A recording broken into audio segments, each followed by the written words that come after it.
इमरान साहब, ये फरमाइएगा कि बहुत सारे लोग तो हमें नज़र आए, अगरचे कुछ लोग इनमें से ऐसे थे जो सियासत कोई खैर बात कह गए थे जब उन्होंने प्रेस कॉन्फ्रेंसेस की और कहा कि हम तो ब्रेक ले रहे हैं, हम अभी सियासत ही छोड़ रहे हैं, कुछ न तो ये तक का।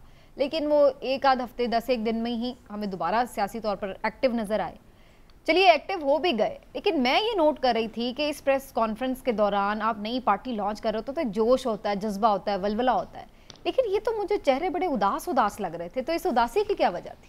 अच्छा, मैं आपसे अर्ज़ करूं, बात ये नहीं है कि उदास थे या नहीं। मेरे नज़दीक इससे अहम बात ये है कि अलग पार्टी बनी क्यों।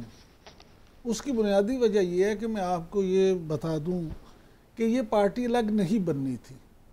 इस मामले में मुस्लिम लीग नून के साथ इनके जो मामलात चल रहे थे, जहांगीर तरीन साहब की जो मुलाकातें हुई और इवन अलीम खान साहब और जहांगीर तरीन साहब के लंदन में नवाज शरीफ साहब से जितनी दफ़ा टेलीफोन पे गुफ्तगू हुई, तो पहली तो गए भी थे खुद में। नहीं, अब मैं आपको फ़ौरन ये जो बता रहा हूँ, तो पहली कोशिश ये थी सारे मामले में कि ये लोग मुस्लिम लीग नून में सारे शामिल हो जाए। अब मुस्लिम लीग नून का ये मामला था, हमारे वाकफान हाल का ये कहना है कि उस वक्त फिर मुस्लिम लीग नून की जो कोर कमेटी थी, उन्होंने इस पर जो बात की, तो उनका ख्याल था कि जो पंजाब में ज़िमनी इलेक्शन हुए थे सूबाई असम्बली 17 जुलाई के, हाँ जी, उसमें उनकी शिकस्त की बुनियादी वजह ये थी कि उनके वोटर्स ने उन लोगों को कबूल ही नहीं किया था जो पीटीआई के लोग थे और मुस्लिम लीग नून ने उनको टिकट दे दिया था। उनका ये कहना था कि अगर मुस्लिम लीग नून के अपने लोग उस इलेक्शन में खड़े होते तो शायद उनको इतनी शिकस्त ना होती, वो इतनी सीटें ना हारते। लिहाजा मुस्लिम लीग नून ने वाज़े तौर पे इनसे ये कह दिया कि हम आपके इतने बंदों को, जितने आप बंदे इसमें ला रहे हैं, हम उनको 60, 70 या 100 बंदों को हम टिकट नहीं दे सकते। हमारे पास कैटेगोरिकली सिर्फ 17 हल्के ऐसे हैं जिनमें हम आपको टिकट दे सकते हैं। 17 हल्के कौमी असम्बली के जिनमें हम आपको टिकट दे सकते हैं, और इसी रेशो से हम पंजाब में देखेंगे कि हम किस में करें। लेकिन ये बात जहांगीर खान तरीन साहब को सूट नहीं करती थी। उसकी बुनियादी वजह ये है कि जो लोग उनके साथ शामिल हो रहे हैं उनमें से वो किस तरह से, ये सिर्फ कि अगर वो 100 बंदों को शामिल करके पार्टी बना रहे हैं और वो 17 पे मान जाएं, तो ये तो फिर मामला था कि सर मिटाते ही ओले पड़े। वो नहीं, लेकिन अब इससे तो क्या पीएमएलएन को नुकसान नहीं होगा? जाहिर सी बात है, बहुत सारे ऐसे लोग इसमें शामिल हो सकते हैं जो पीएमएलएन का वोट तोड़ेंगे। नहीं, अब वो सुने, अब क्या होगा। अब अगली बात ये है कि इनकी ये प्रिंसिपली ये एग्री कर गए हैं कि ये सीट एडजस्टमेंट होगी। पाकिस्तान मुस्लिम लीग नून और ये इस्तेहकाम पाकिस्तान पार्टी और काफ लीग, ये तीनों जो हैं ये सीट एडजस्टमेंट करेंगे। कुछ लोग जो हैं वो ये कोशिश कर रहे हैं कि पाकिस्तान पीपल्स पार्टी जो है, जरदारी साहब की ये कोशिश है कि जरदारी साहब काफ लीग और इनके साथ सीट एडजस्टमेंट करके, क्योंकि जरदारी साहब अगर ये 100 बंदों को टिकट देते हैं अपना इस्तेहकाम वाले, तो क्या वो 100 बंदों पे पीएमएलएन अपने लोग ही नहीं खड़े करेगी? तो क्या सीट? अब यही तो मैं अर्ज कर रहा हूँ कि इस वक्त अभी फौरी तौर पर ये था, लेकिन जब इलेक्शन होना है, जिस वक्त तक इलेक्शन होगा तो उस वक्त तक बहुत सारे मामलात और हो जाती हैं, तब्दीलियां हो जाती हैं। अभी फौरी तौर पे सबको साथ लेना ज़रूरी था। और दूसरी बात यह है कि सियासतदान कभी रिटायर्ड नहीं होता। जितने भी सियासतदान ये थे जिन्होंने बरमला ये कहा, अगरचे ये कहा कि जी हम सियासत से ब्रेक ले रहे हैं ये, लेकिन उन्होंने कर दी तो सियासत ही है ना। लिहाजा नहीं तो वो खुश खुश आते हैं ना, उदास उदास क्यों लग रहे थे? वो कहते हैं क्यों उदास फिरते हो सर्दियों की शामों में। इस तरह तो होता है इस तरह के कामों में। चौधरी साहब, शुएब बिन नज़ीर साहब का जो शेर है ना, इसके पीछे पूरी एक कहानी है और वो बहुत कहानियां हमें नजर आ रही हैं। चौधरी साहब, कोई आपको खबर है अंदर की कि क्या ये तो बहुत सारे लोग कहते थे कि शायद बहुत खुशी से लोगों ने नहीं भी छोड़ी हो पीटीआई, बहुत सी सऊबतें भी बर्दाश्त हुई, लेकिन दूसरी तरफ इस बात पर भी क्या कोई किसी ने सिग्नल दिया था कि इधर ही जाना है लाजमी? जो साहब देखिए, ये तो इन्फॉर्मेशन वही लोग दे सकते हैं जो जहाँ पे वो शामिल थे, और ये बात जो मायूसी वाली जो है, क्योंकि उसमें आप ये अंदिया बिल्कुल ज़रूर समझें, बिकॉज मुस्तकबिल पे तारीख है ना, कुछ समझ में नहीं है कि ये क्या होगा इसका अभी तक, क्योंकि वाजे कोई मामला आगे चला नहीं है। ये बड़ी कन्फ्यूजन है, बड़ी हेजी सिचुएशन है। इस सिचुएशन को कौन जो है वो खुशी से अपनाएगा?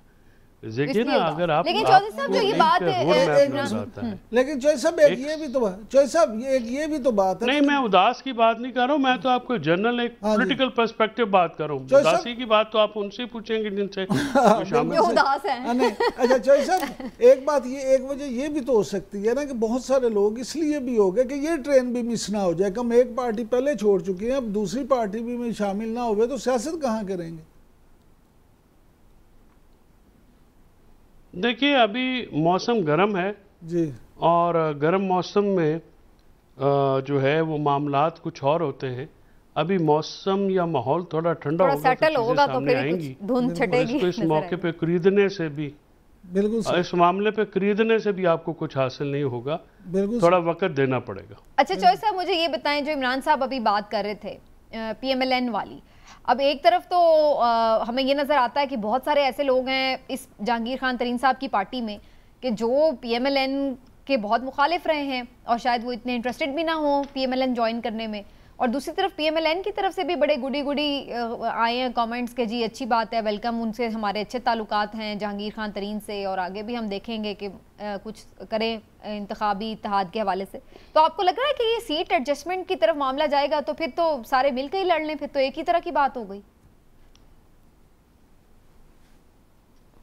कितनी सीट एडजस्टमेंट्स होंगी ये भी तो देखने वाली बात है। अब इमरान साहब ने कहा है कि 17 वो सीटें जिन पे उनके सर्वे होंगे या अपनी उनकी एक इन्फॉर्मेशन होगी कि वो सीटें नहीं जीत सकते, तो उस पर वो तो शायद कर लें, लेकिन जो आदमी जो है वो नई पार्टी ज्वाइन करे, उसको आगे टिकट भी ना मिले और वो इलेक्शन ना लड़ सके, तो फिर पार्टी क्यों ज्वाइन करेंगे? पार्टी तो देखे सियासतदान कोई भी होगा तो वो तो वही पार्टी ज्वाइन करेगा जिसमें उसको मौका मिलेगा, कम से कम इलेक्शन कंटेस्ट करने का मौका मिलेगा। और फिर जो भी जमात आप ज्वाइन करते हैं उसका वोट बैंक भी तो होना चाहिए। अगर वोट बैंक भी नहीं है, मतलब अगर कोई शुजा अपना काफ लीग और जहांगीर तरीन साहब की पार्टी मिल भी जाए तो ऑन ग्राउंड तो उनके पास वोट अभी नहीं है, उनके नाम पे तो वोट नहीं पड़ना ना पड़ता है। तो अभी इस बात से ये जो सीट एडजस्टमेंट की बात है इसको भी अभी वाजे होना है। इसीलिए मैंने कहा ना कि अभी आपको 8 हफ्ते 6 हफ्ते देने पड़ेंगे इस पार्टी को ताकि मामलात खुलें। अभी नवाज शरीफ जो हैं वो क्या सोचते हैं इस पार्टी को, उन्होंने एक ये भी तो बात है कि जो नेशनल पार्टी हैं, जो पुरानी पार्टी हैं, पीपल्स पार्टी और मुस्लिम लीग नून, वो अगर इतने बड़ी तादाद में लोगों को सेटल करेंगे तो उनकी तो अपनी पार्टी जो है वो रह जाएगी, और वो ये प्रेशर ग्रुप है जो कि उनके खिलाफ इस्तेमाल होना है कल, जो हो सकता है। तो ये सारे मामला जो हैं अभी पॉलिटिकली जो गेम है वो बड़ा ओपन है, अभी कोई चीज़ हतमी नहीं है, अभी कोई भी चीज़ जो है वो मामला जब तक वक्त लेंगे और फिर मजीद खुलेंगे, खदोखाल उसके सामने नहीं आएंगे। राइट। लेकिन इमरान साहब जो अभी बात की चौधरी साहब ने, पॉलिटिकल जो गांठें हैं वो खुलेंगी तो मामला सामने आएंगे ना। चौधरी साहब ने बड़ी इंपॉर्टेंट एक बात की कि जी आपको ये देखना होगा कि खुद जो, क्योंकि हमारे यहाँ रिवायत है ना इस तरह की सियासत की कि शख्सियत हमें नज़र आती है एक मजबूत और उसके इर्द गिर्द फिर सब लोग नज़र आते हैं। यहाँ पर आपको लग रहा है कि जितने लोग ये शामिल हुए हैं, चलें लीडर तो ये आ गए, लेकिन पार्टियां तो कारकुनान से चलती हैं, वर्कर से चलती हैं, वोटर से चलती हैं, तो लीडर तो चले गए, क्या वोटर भी गया, क्या पार्टी कारकुन भी गया? समीना देखें, ये बड़ा एक $1 मिलियन क्वेश्चन है। बात ये है कि क्या वोटर गया या उनका सपोर्टर गया, कारकुन गया, तो मैं आपसे ये अर्ज़ करूँगा कि मेरे ज़ाती ख्याल में अभी मैक्सिमम 15 से 20% जो है कारकुन वो तो गया है, बाकी अभी इंटैक्ट है। यानी कि आप ये नहीं कह सकते कि सारा कारकुन जो है वो इनके साथ आ गया। जो लोग इसमें शामिल आए हैं 15 से 20% वोटर जो है, देखिए ये इलेक्टेबल्स जो होते हैं उनका अपना भी इतना असर रसूख होता है कि वो 15 से 20% जो कारकुन होते हैं वो उनकी वजह से होते हैं या उनके साथ अटैच होते हैं या उनका असर रसूख होता है, वो उनको ले आते हैं।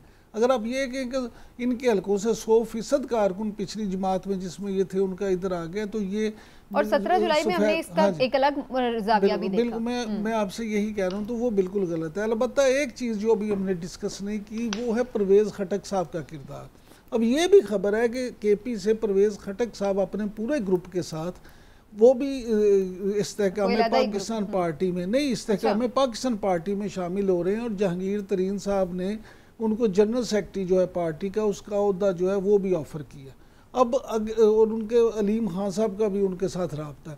अब अगर वो भी वहाँ पे शामिल हो जाती है तो परवेज़ खटक साहब को बहरहाल केपी की सियासत में जो है ना काफी असर-ओ-रुसूख भी है और उनको समझ बूझ भी ठीक है। लेकिन चलिए इसको हम फर्दर भी डिस्कस लेकिन करेंगे, हाँ जी, वक्त खत्म हो गया। लेकिन वो प्रॉब्लम उनके साथ भी है कि क्या वोट बैंक परवेज खटक आएगा या नहीं।